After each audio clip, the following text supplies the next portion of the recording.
All right, man. Yeah. One of our best friends passed away. Yeah. Just this past Monday. Found by Jay Eagle's daughter at 10:30 in the morning. She found him, and she actually gave me a call at 10:37. And at 10:37, she called me. I didn't get the phone call. I ended up calling her back around 11:17, and then she gave me the devastating news of Danny's passing. And you know, she was bawling her eyes out, man. And I'm talking, and I just couldn't believe it. I was overwhelmed, overwhelmed with grief at that time. And I talked to her for a little while, and I asked her, did she get in touch with her dad? Had she talked to Jay Eagle? And she said she tried to get in touch with him. She couldn't get in touch with him. So I basically was the first person she talked to about it, outside of her husband. I'm sure probably, knew sooner that happened, but but she called me 7 minutes after she had found Danny. So, wow, man, how can I start? Pretty much. You got a legacy, man. Yes, he's got a huge legacy. I remember when Chris introduced me to Danny. Chris actually asked me to come out with him out to APW Wrestling, go out to see independent wrestling show. I decided to go out, and Chris was over there, and Chris was commentating with him, and me and him spoke, and Danny was talking to me about some of the things that he did in the past. He said he had retired from the Spartanburg Regional Hospital system. We basically was talking, really didn't talk a lot about wrestling, but he was just basically telling me about his life and where he worked and everything. And we went the next week, I think. We went, and Chris sat down with him again, and pretty much was talking with Danny. And I didn't go the next week that Chris went. And he was asking Chris, he said, where's your friend? And then after that, I went again, and Danny basically was talking to me about wrestling. And then he pulled me in, on a show when his pro wrestling opened up. He pulled me in, and him and Chris, they was basically commentating. And myself, who hadn't watched wrestling in years, didn't know a lot of the moves had changed and everything like that. So Harry's still looking for 84 minutes of headlocks and an hour of wristlocks. So a lot of the things that was coming up, man, like Hurricanrana now, which was to me was a Frankensteiner, because Hurricanranas wasn't around when I was watching. So Danny would correct that, and he said that was an insecurity, that's this, that. So Danny was teaching me along with Chris about some of these moves, man. Because I was calling them the old school moves. What we had back in the old school days. But it's so many things, man. That Danny, he embraced me quick, and I appreciate that 100%. He had a lot of love for Chris. And, his love, for me, came instant. And Danny, Chris told me once I had gave this guy, I don't think I gave him my number. I think I took friendship, I became a friend of his on Facebook. And Chris said, this guy will be calling you all hours of the night. He did. And he did, man. He did. I never did dismiss him or anything like that. And, I would talk to him, listen to him. And me and Chris, man, we started going up and down the road with him, going out to eat, and pretty much going to these wrestling shows, and just trading stories and listening to his stories. Exactly, a huge friendship just developed from then on. There's nobody in this business that ever laced him up that Danny did not know, not heard of, or actually knew of, or whatever the case may be. Yes. Whether you're on a major, whether you're big time or you're just starting out, Danny either heard about you or knows you. Right.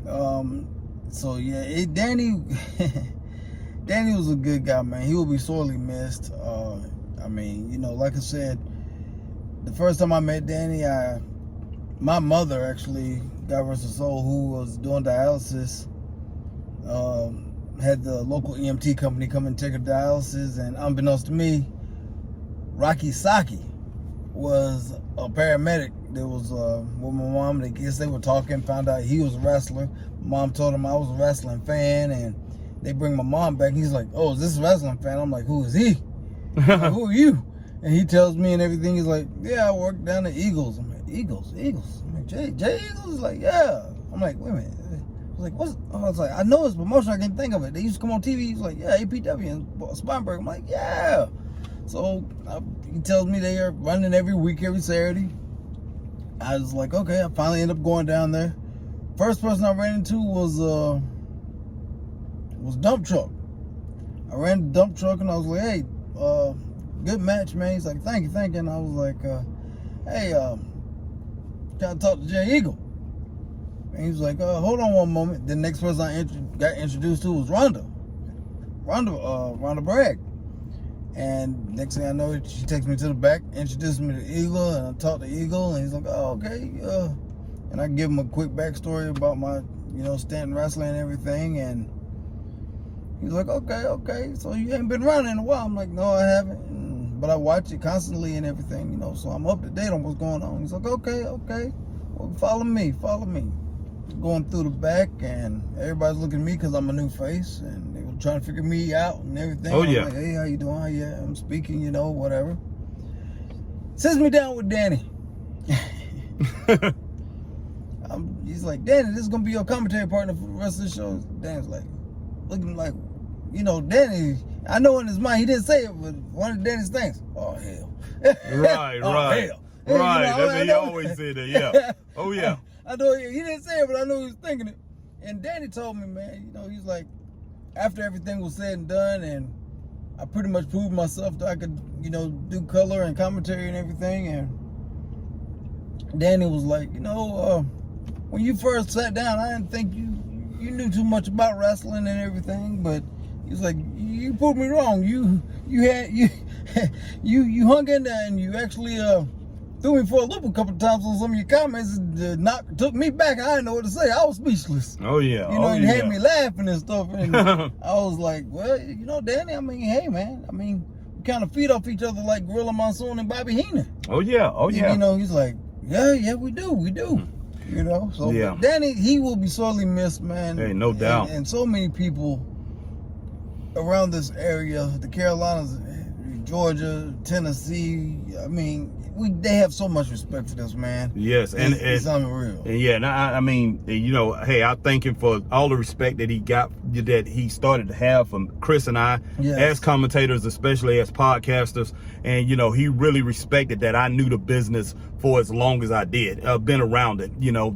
I'm a history buff when it comes to the wrestling business, and because basically I started watching when I was 4 years old in '71. So Danny was shocked how much knowledge that I had of the history of wrestling, and he really respected that, and he respected me as a person, respected my opinions, and he always called me, not just asking my opinions as far as on wrestling. He respected me outside of wrestling, and always wanted advice from me and things like that.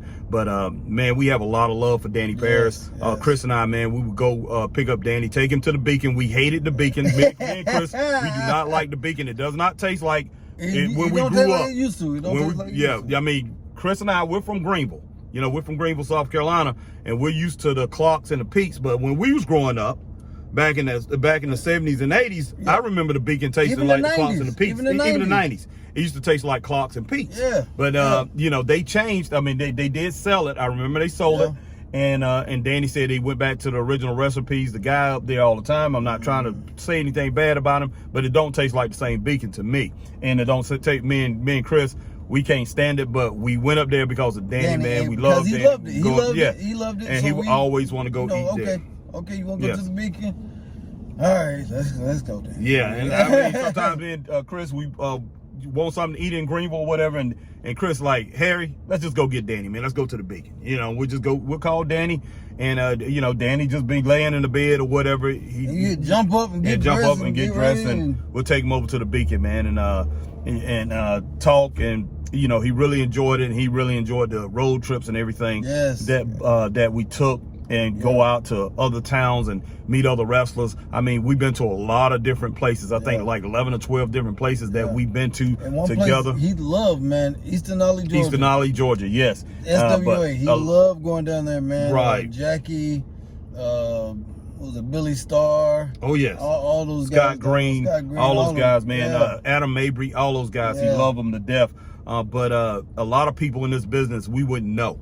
And including you too, Michael Elliott, if it wasn't for Danny Parris. A lot of people that Chris and I wouldn't know. All actuality, it wouldn't have been, you know, even though it was Chris, myself, and Michael King who started the Straight Up Wrestling Show, it really wouldn't have been a Straight Up Wrestling Show, at least in this, you know, independent scene. Yeah, as far as it's as big as it's gotten. And believe me, you know, on the independent scene, we're not rocking like we did before, because we're not on the independent scene like we was before. But on YouTube, man, we have grown tremendously, and it wouldn't have got as big if it wasn't for Danny Parris. And Danny Parris pretty much pushed us, and he kept us in this thing, man. So, yeah, we're gonna miss him, man. We're definitely gonna miss Danny Parris.